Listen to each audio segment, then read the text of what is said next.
I vividly remember my third grade teacher, Mrs. Pearl Hellwig.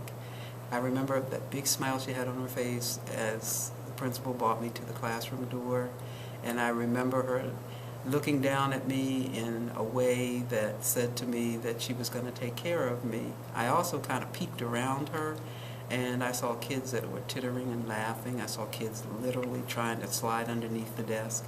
There were some kids who were still sitting at their desk quietly, but that feeling of anticipation and happiness began to sink even more. And when I actually got into the classroom, she seated me beside this young lady who moved away as if the color of my skin was going to somehow wipe off on her. I can remember feeling hurt, but by having lived in this community all of my life, I had learned how to hide that hurt and to go with whatever the situation might be.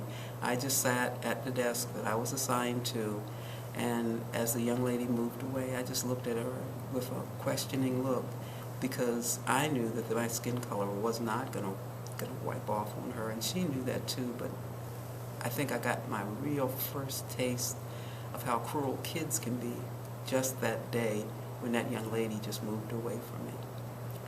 Throughout the day, it was horrible. My dream became a nightmare. As we went through all of the different curricular areas, I found out I was way behind. Even though I'd been at the top of my class at Lincoln as a second grader, I was actually tutoring other kids at Lincoln.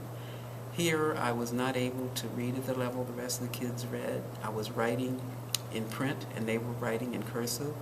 My math was not at the level that they were working at, and I had no concept of the materials that they were working with in science. We didn't have the kind of equipment that the students here were working with. I'd never seen a microscope when I was at Lincoln. So the teacher, to her credit, all day kept making very close contact with me physically, getting herself within close proximity, and reassuring me that it'll be all right, it'll be all right.